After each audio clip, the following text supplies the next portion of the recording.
Pemirsa, kita akan simak informasi terpopuler sepanjang pagi ini. Kita ke informasi yang pertama di mana Menteri Keuangan Sri Mulyani Indrawati dalam beberapa waktu terakhir bertemu dengan Menteri Keuangan dan Gubernur Bank Sentral negara anggota G20 di Brazil. Diceritakan Sri Mulyani banyak negara kagum dan memuji kinerja perekonomian Indonesia.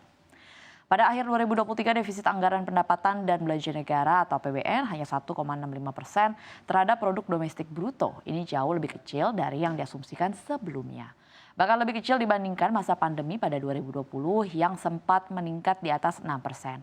Keseimbangan di primer APBN 2023 mengalami surplus 92 triliun rupiah. Kinerja keseimbangan primer ini dicapai di tengah kondisi tekanan yang luar biasa. Jika dibandingkan keseimbangan primer yang defisit 74,1 triliun rupiah pada 2022, maka pembalikannya mencapai lebih dari 166 triliun rupiah pada 2023. Menurut Sri Mulyani ini merupakan pencapaian yang luar biasa. Dalam berbagai percakapan dengan rating agency maupun kolega saya dari para menteri-menteri G20, mereka melihat bahwa Indonesia ahead the curve dari sisi fiscal consolidation-nya, pendapatan negara, belanja, dan berbagai upaya reformasi yang dilakukan untuk menyehatkan dan memperkuat APBN. Defisit kita bisa ditekan hanya 1,65, jauh lebih kecil kalau dibandingkan pada saat pandemi terjadi tahun 2020 di mana defisit APBN yaitu di atas 6% dari GDP. Ini adalah menunjukkan APBN bisa kembali pulih pada saat ekonominya juga tetap bisa bertahan. Artinya pemulihan APBN tidak mengorbankan kinerja perekonomian kita. Beralih ke informasi lain dari komoditas emas, lagi-lagi emas cetak harga tertinggi sepanjang masa atau all time high pada perdagangan intraday dan penutupan perdagangan Kamis 7 Maret 2024. Perpanjangan rekor emas seiring dengan meningkatnya taruhan penurunan suku bunga membuat daya tarik emas lebih meningkat. Pada perdagangan Kamis, harga emas di pasar spot ditutup menguat 0,51% di posisi 2.159,16 per troy ounce. Emas melesat ke level tertinggi sepanjang masa karena meningkatnya spekulasi pelonggaran moneter Amerika Serikat, menambah dorongan berkelanjutan terhadap emas batangan dari pembelian bank sentral dan permintaan safe haven.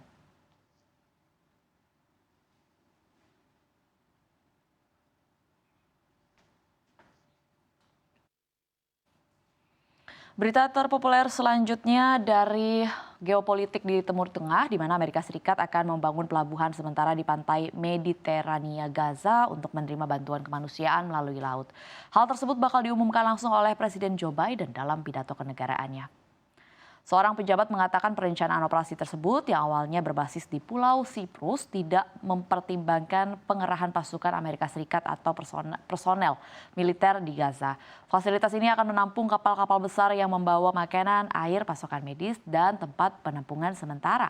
Washington akan bekerja sama dengan mitra dan sekutu Eropa dan regional untuk membangun koalisi internasional negara-negara yang akan menyumbangkan kemampuan dan dana. Seorang pejabat Israel mengatakan Israel mendukung penuh penempatan dermaga sementara di pantai Gaza dan operasi tersebut akan dilakukan dengan koordinasi penuh antara kedua pihak. Operasi tersebut akan didasarkan pada inisiatif pemerintah Siprus yang menyerukan pengumpulan bantuan kemanusiaan di kota pelabuhan Larnaca 201 mil laut dari Gaza. Hal ini akan memungkinkan para pejabat Israel untuk menyaring kiriman sebelum diangkut ke Gaza.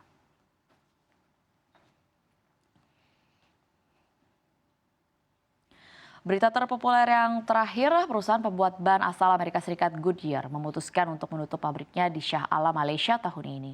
Presiden Goodyear Asia Pasifik Nathaniel Madaranang mengatakan penutupan ini merupakan bagian dari upaya perampingan perusahaan. Program perampingan ini ditargetkan akan memangkas ongkos produksi 1 miliar dolar Amerika atau setara 15 triliun rupiah pada 2025 mendatang. Akibat penutupan ini, Madaranang menyebutkan akan ada 550 posisi yang hilang di perusahaan itu. Ispur menegaskan pihak Goodyear akan terus berkomitmen memperhatikan dan memperlakukan para pekerja yang terdampak penutupan ini dengan baik. Menurutnya keputusan ini tidaklah dibuat sembarangan, melainkan untuk kepentingan jangka panjang konsumen dan juga perusahaan. Terkait operasional ke depan, Goodyear Malaysia akan tetap bertahan di pasar lokal dengan mengimpor ban dari pabriknya di Thailand, Indonesia, China, dan juga Taiwan. Pabrik Goodyear di Shah Alam mulai beroperasi tahun 1972.